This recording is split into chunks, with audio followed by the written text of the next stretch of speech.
আজ শুরু করব আমরা ক্লাস 10-এর লাস্ট চ্যাপ্টার, অর্থাৎ 5 নম্বর চ্যাপ্টার আমাদের পরিবেশ। সো ওয়েলকাম সবাইকে রেশিও ক্লাসে। অনেকদিন পর আবার শুরু করতে যাচ্ছি। তো চলো দেখে নেই আমরা কি আছে এই চ্যাপ্টারে।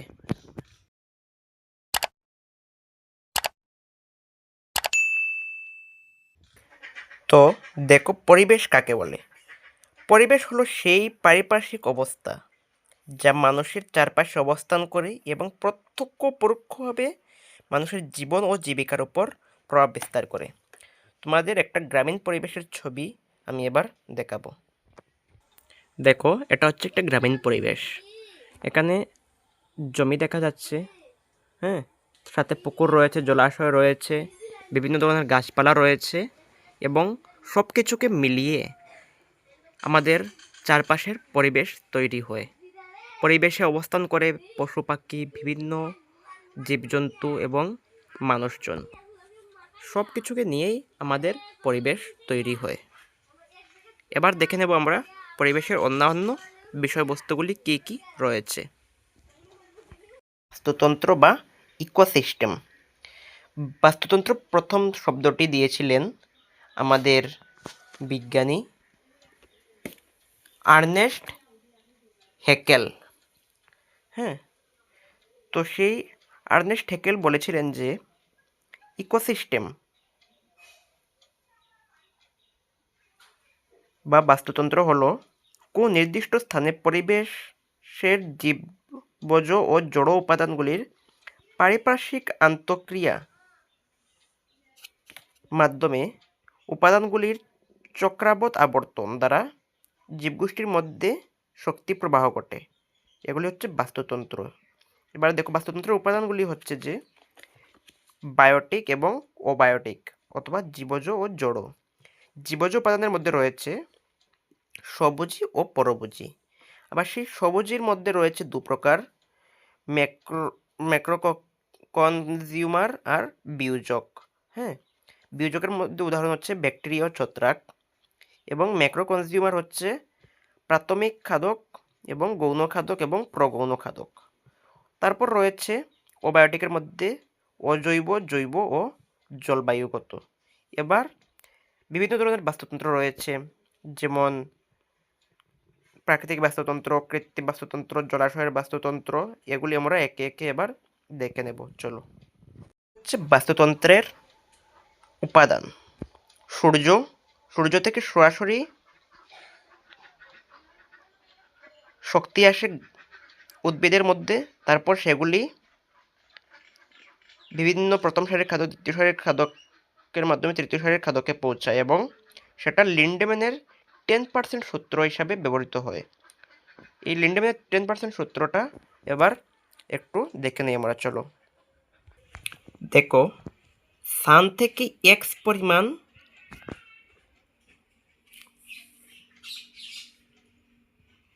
অর্থাৎ 1% আসছে গ্রাসের মধ্যে।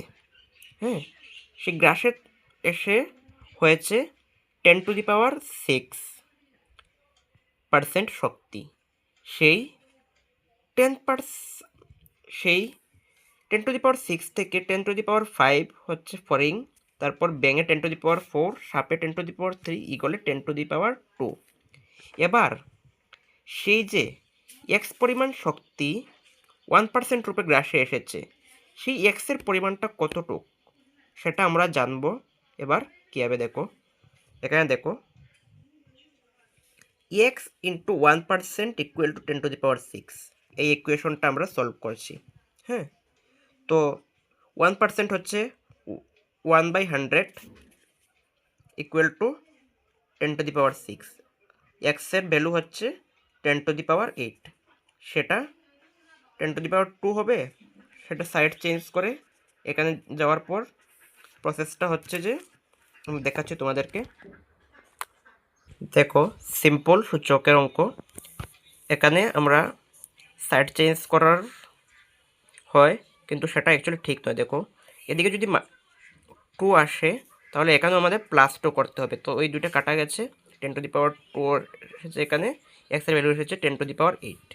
তো সেই যে এক্স পরিমাণ শক্তি এসেছিল, সেই এক্সের মান হচ্ছে 10⁸। সেখান থেকে আমরা বুঝতে পারি যে 100% শক্তি সান থেকে গ্রাসের মধ্যে আসে এবং তা 10% রূপে বিভিন্ন স্তরের খাদকের মধ্যে সঞ্চারিত হয়। সেটাই হচ্ছে লিন্ডেম্যানের 10% সূত্র। আমরা খাদ্যজাল। খাদ্যজাল হচ্ছে বাস্তুতন্ত্রের একাধিক খাদ্য শৃঙ্খলের সাংগঠনিক এককগুলি একে অপরের উপর নির্ভরশীল। দেখো, সবুজ উদ্ভিদ সূর্যের উপর নির্ভরশীল। সবুজ উদ্ভিদের উপর নির্ভরশীল হচ্ছে ঘাসফড়িং, শুঁয়োপোকা, ইঁদুর এবং কাঠবিড়ালি। হ্যাঁ, ঘাসফড়িংয়ের উপর নির্ভরশীল হচ্ছে ব্যাঙ, শুঁয়োপোকার উপরে হচ্ছে গিরগিটি, ইঁদুরের উপর হচ্ছে বিড়াল, কাঠবিড়ালির উপর হচ্ছে সাপ, এবং সবের এইগুলির উপর নির্ভরশীল হচ্ছে বাজ পাখি বা ঈগল পাখি। এইভাবে যে নির্ভরশীলতা চলে একটা উৎপাদকের উপরে এবং শক্তির উৎসের উপরে, এভাবেই হচ্ছে খাদ্যজাল সৃষ্টি হয়। এখানে দেখো খুব সুন্দর করে বাস্তুতন্ত্রে পিরামিডের তাৎপর্য দিয়ে দিয়েছে। এটা তোমরা একটা স্ক্রিনশট নিয়ে নেবে এবং সুন্দর করে পড়ে নেবে। পরীক্ষায় কিন্তু এটা খুবই ইম্পর্টেন্ট, প্রত্যেক বছর মাধ্যমিক পরীক্ষায় দিয়ে দেয় একটু ঘুরিয়ে প্রশ্নটা। তো দেখো, এখানে আমি বুঝিয়ে দিচ্ছি। পরিবেশের মধ্যে উৎপাদকের সংখ্যা সবচেয়ে বেশি, তার থেকে কম হচ্ছে প্রাথমিক শ্রেণীর খাদক, তার থেকে কম হচ্ছে দ্বিতীয় শ্রেণীর খাদক, তারপরে তৃতীয় শ্রেণীর খাদকের সংখ্যা কম, তারপরে সর্বোচ্চ খাদকের সংখ্যা হচ্ছে সবচেয়ে কম। সেটা একটু সাজিয়ে তোমরা লিখে নেবে। প্রথমে দেখো, সেটা খুব সুন্দরভাবে দিয়ে দিয়েছে। 10⁻10 হচ্ছে ঘাস জাতীয় উদ্ভিদে, 10⁻4, 10⁻3, 10⁻2, 10। এভাবে সর্বোচ্চ স্তরের খাদকের মধ্যে এভাবেই খাদ্যের শক্তিটা সঞ্চারিত হয়। এবার দেখব আমরা উল্টো পিরামিড। দেখো, উল্টো পিরামিডের ক্ষেত্রে কি হয়, বৃক্ষের মধ্যে থাকে সবচেয়ে বেশি পরিমাণ।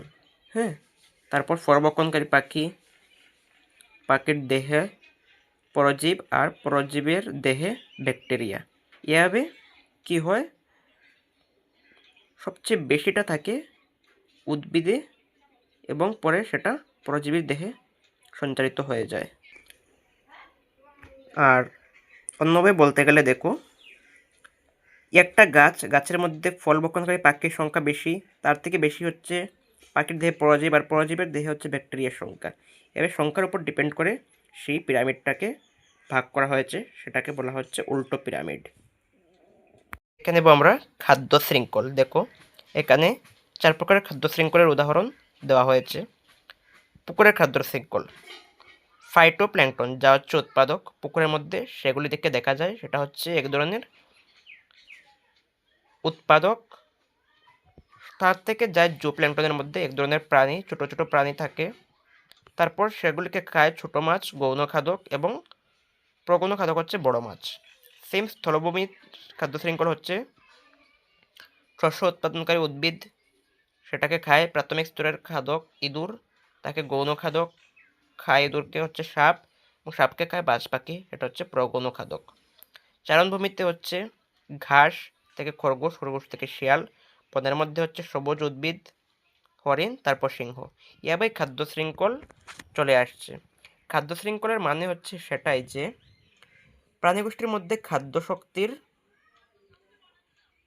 শৃঙ্খলাকার একমুখী প্রবাহের ধারাবাহিক পদ্ধতি, যেটা উৎপাদক থেকে প্রগৌণ খাদক পর্যন্ত চলে যায়। এভাবেই খাদ্য শৃঙ্খলের ভারসাম্য রক্ষা হয়ে আসছে। যদি কোনো খাদ্য শৃঙ্খল থেকে একটি প্রাণীর বিলুপ্তি ঘটে যায়, তাহলে অন্য প্রাণীর সংখ্যা বেড়ে যাবে, খাদ্য শৃঙ্খলের ভারসাম্য নষ্ট হয়ে যাবে। সেজন্য এমনই সিস্টেম করা হয়েছে পৃথিবী থেকে, বা প্রকৃতি আমাদের সিস্টেম করে দিয়েছে। 4R নীতি, যেটা হচ্ছে রিডিউস, রিফিউজ, রিইউজ, রিসাইকেল। সেটা হচ্ছে গৃহস্থলের আবর্জনাসমূহ বা প্লাস্টিক বর্জ্যের রিসাইকেল পদ্ধতি। তো দেখো, এখানে সেটা তোমরা স্ক্রিনশট নিয়ে নিও। তাছাড়াও রয়েছে ওজোন হোল। ওজনের যে আমাদের ওজন তো বাস্তুতন্ত্রে অনেকটা রক্ষা করে, সেই ওজোন লেয়ার ক্ষতি হয়ে যাচ্ছে। সেই ওজোন লেয়ার ক্ষতির ফলে আমাদের অনেক ক্ষতি হচ্ছে আমাদের মানুষজনের। তাছাড়াও রয়েছে গ্রিন হাউস এফেক্ট। দেখো গ্রিন হাউস এফেক্টের ক্ষেত্রে কীভাবে মানুষের ক্ষতি হচ্ছে এখানে চার্টের মাধ্যমে দেখানো হয়েছে। এভাবেই আমাদের বিভিন্ন ক্ষতি হচ্ছে পরিবেশ দূষণের মাধ্যমে। তো তোমরা সেগুলি একটু পড়ে নেবে। আর এভাবেই শেষ হচ্ছে আমাদের পরিবেশ লাস্ট চ্যাপ্টার এবং শেষ চ্যাপ্টার 5th নম্বর চ্যাপ্টার। তো তোমরা একটু ভালো করে পড়ে নাও। তো থ্যাংক ইউ সবাইকে।